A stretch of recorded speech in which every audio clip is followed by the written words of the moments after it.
Hello दोस्तों, आज दिनांक 6 नवंबर 2024, दिन बुधवार, कार्तिक मास शुक्ल पक्ष पंचमी। अब खबरें विस्तार से। सीजीआई की अध्यक्षता वाली 9 जजों की बेंच ने 7-2 के बहुमत वाले फैसले में कहा, हर निजी संपत्ति को सामुदायिक संपत्ति नहीं कह सकते। कुछ खास संपत्तियों को ही सरकार सामुदायिक संसाधन मानकर इनका इस्तेमाल आम लोगों के हित में कर सकती है। गुजरात के आनंद में बुलेट ट्रेन के लिए बनाए जा रहे ट्रैक का निर्माणाधीन पुल गिर गया है। पुल के मलबे में कई लोगों के दबे होने की जानकारी मिली है। 3 से 4 मजदूरों के दबने की सूचना मिली थी। 2 मजदूरों की मौत हो गई जबकि एक मजदूर को बचा लिया गया है। कश्मीर के बांदीपोरा के केटसुनो फॉरेस्ट एरिया में मंगलवार को सुरक्षा बलों और आतंकवादियों के बीच मुठभेड़ हुई। सर्चिंग के दौरान आतंकवादियों ने सुरक्षा बलों पर गोलियां चलाई, जिसके बाद मुठभेड़ शुरू हो गई। सुरक्षा बलों ने भी जवाबी कार्रवाई की, जिसमें एक आतंकी मारा गया। सुप्रीम कोर्ट ने UP board of Madrasa education act की वैधता बरकरार रखी है, यानी उत्तर प्रदेश में मदरसे चलते रहेंगे और 16,000 मदरसों में पढ़ने वाले 17 लाख स्टूडेंट सरकारी स्कूल नहीं भेजे जाएंगे। झारखंड विधानसभा चुनाव के लिए जेएमएम की अगुवाई वाले इंडिया ब्लॉक ने मंगलवार को 7 गारंटियों का ऐलान किया। इसमें महिलाओं को हर माह 2500 रुपए देने और 450 रुपए में गैस सिलेंडर का वादा किया गया है। विदेश मंत्री एस जयशंकर ने मंगलवार को बताया कि चीन के साथ डिसएंगेजमेंट चैप्टर अब खत्म हो गया है। दोनों देशों की सेनाएं एलएसी के लगे देपसांग और डेमचौक के विवादित क्षेत्र में अपनी वापसी का काम पूरा कर चुकी है। अब मामला काफी आगे बढ़ चुका है। मालेगांव बम विस्फोट मामले में सुनवाई कर रहे स्पेशल एनआईए कोर्ट को बम से उड़ाने की धमकी मिली है। एक सरकारी वकील ने मंगलवार को बताया कि 30 अक्टूबर को कोर्ट के रजिस्ट्रार ऑफिस में फोन कॉल आया था। कॉलर ने कहा, मामले की सुनवाई वाले कोर्ट रूम नंबर 26 को बम से उड़ा देंगे। वक्फ बोर्ड जेपीसी की मीटिंग में मंगलवार को दाऊदी बोहरा समुदाय ने मांग रखी है कि उसे वक्फ बोर्ड के दायरे से बाहर रखा जाना चाहिए, क्योंकि वक्फ विधेयक उनके विशेष दर्जे को मान्यता नहीं देता है। महाराष्ट्र में विधानसभा चुनाव की वोटिंग से पहले एनसीपी के संस्थापक शरद पवार ने चुनावी राजनीति से संन्यास के संकेत दिए हैं। पवार ने कहा कि अब वे चुनाव नहीं लड़ेंगे, हालांकि पार्टी संगठन का काम देखते रहेंगे, यानी एनसीपी चीफ के पद पर काम करते रहेंगे। 18वीं लोकसभा का पहला शीतकालीन सत्र 25 नवंबर से शुरू होगा। यह जानकारी केंद्रीय संसदीय कार्य मंत्री किरेन रिजिजू ने मंगलवार को दी। सत्र 20 दिसंबर तक चलेगा। इसमें वन नेशन वन इलेक्शन और वक्फ विधेयक समेत कई बिल पेश होने के आसार हैं। इसके अलावा जम्मू कश्मीर को पूर्ण राज्य का दर्जा देने का प्रस्ताव भी पास किया जा सकता है। झारखंड विधानसभा चुनाव के पहले चरण की वोटिंग से 8 दिन पहले सीबीआई ने मंगलवार सुबह करीब 11 बजे बड़ी कार्रवाई की है। 1200 करोड़ रुपए के अवैध खनन मामले में झारखंड, पश्चिम बंगाल और बिहार में 16 ठिकानों पर छापेमारी की गई है।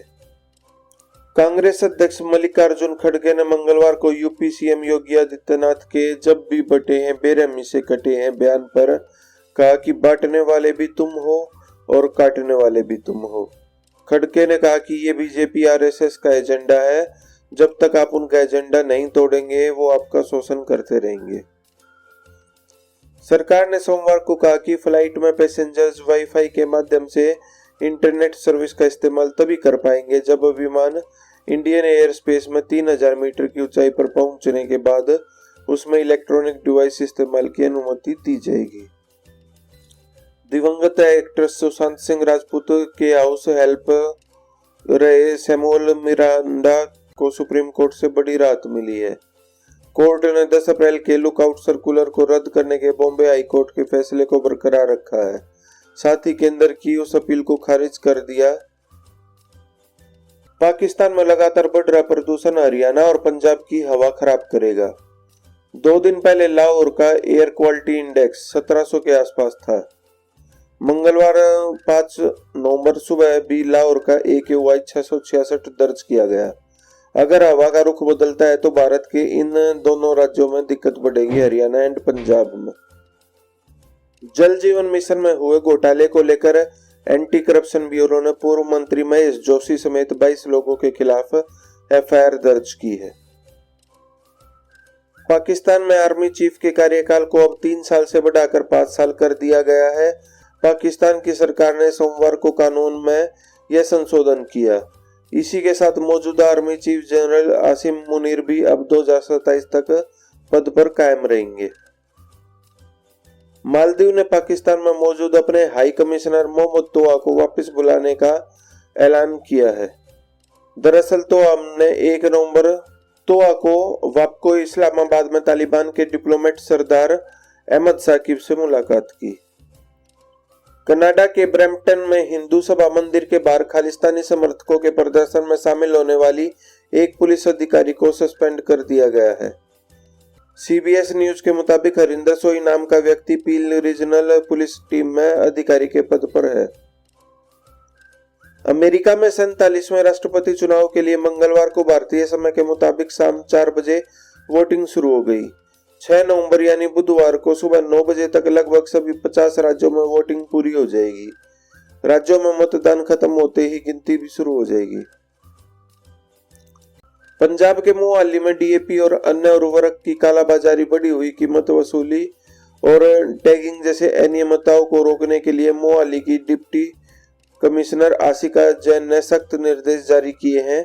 उन्होंने कहा कि जिले में DAP उर्वरक के साथ किसी भी प्रकार की अनियमितता सहन नहीं की जाएगी। मध्य प्रदेश कांग्रेस की कार्यकारिणी को लेकर उठा विवाद थमने का नाम नहीं ले रहा है। अब पूर्व CM दिग्विजय सिंह के भाई और पूर्व सांसद लक्ष्मण सिंह ने जीतू पटवारी की टीम पर सवाल उठाए हैं। वाराणसी में शराब कारोबारी ने अपने पूरे परिवार को खत्म कर दिया। मंगलवार सुबह 4 बजे पत्नी, 2 बेटे और 1 बेटी को खत्म कर दिया गया। वारदात का पता उस वक्त चला जब दोपहर में नौकरानी सफाई करने पहुंची। इसके बाद पुलिस को सूचना दी गई। PM नरेंद्र मोदी की सुरक्षा का हवाला देकर CM हेमंत सोरेन के हेलीकॉप्टर को उड़ान नहीं भरने देने का मामला अब राष्ट्रपति द्रौपदी मुर्मू तक पहुंच गया है। JMM ने चिट्ठी लिखी इसकी शिकायत की है। तो दोस्तों, आपको हमारी ये खबर कैसी लगी? अगर आपको हमारी ये खबर अच्छी लगी हो तो लाइक, शेयर, सब्सक्राइब करना ना भूलें। Thanks for watching.